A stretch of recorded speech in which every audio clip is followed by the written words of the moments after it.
ఎర్రగడ్డలు, పచ్చిమిర్చి, కరివేపాకు ముందే కట్ చేసి పెట్టేసుకున్నానండి. ఆ తర్వాత ఒక అల్లం పీస్ తీసుకున్నానండి. అసలు ఏం చేస్తాను ఇవన్నీ చెప్తుంది అనుకుంటున్నారా? ఏంటంటే శనగపిండితో ఉంటలు చేసుకున్నామండి ఈరోజు. కొత్తిమీర అయితే ఇంట్లో లేదండి, అందుకే అది చూపించలేదు మీకు.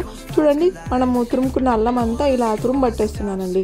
అంతా క్లీన్గా కడిగేసి తురుము పట్టేసుకుంటున్నాను. ఇవన్నీ నేను ఏవైతే చూపించానో అవన్నీ ఒక బౌల్లోకి తీసుకుంటున్నానండి. అన్నీ తీసుకోవాలి అలాగా. ఆ తర్వాత అసలు జీలకర్ర ఉంటే జీలకర్ర పొడి వేసుకోవాలి, లేదంటే జీలకర్ర ఇలా పైన వేసేసుకుంటున్నానండి. ఆ తర్వాత శనగపిండి తీసుకున్నానండి. శనగపిండి తీసుకొని అది కట్ చేసుకొని జల్లెడ పట్టేసుకోవాలండి.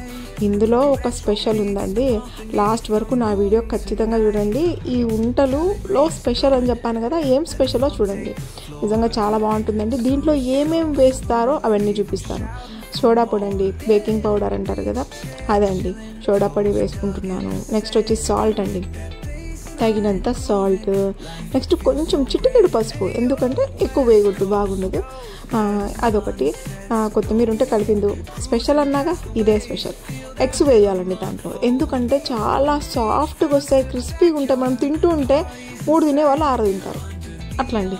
అంత బాగుంటాయి. ఎక్కువ వాటర్ కూడా వేసుకోవాల్సిన అవసరం లేదు, ఎగ్స్ పడతాయి కాబట్టి. చూడండి, ఒక 15 మినిట్స్ అలా మూత పెట్టేయాలి. మూత పెట్టేసిన తర్వాత ఇంకా ఒక ప్యాన్ తీసుకొని దాంట్లోకి ఆయిల్ వేసేసుకుంటున్నానండి. ఆయిల్ వేసుకున్న తర్వాత ఆయిల్ కొంచెం మరిగిందా లేదా కొంచెం వదిలి చూసే దాంట్లోకి మరిగిపోయింది. ఓకే, వేసేసుకుంటున్నానండి. నిజంగా చాలా బాగా వస్తాయి. ఒకసారి టేస్ట్ చేయండి, చేసుకొని తినండి, చాలా బాగుంటాయి. చూడండి ఒకసారి. నెక్స్ట్ వచ్చి ఇలా వచ్చేసినాయండి.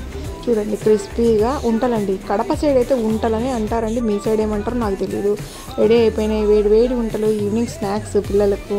Subscribe friends, thank you.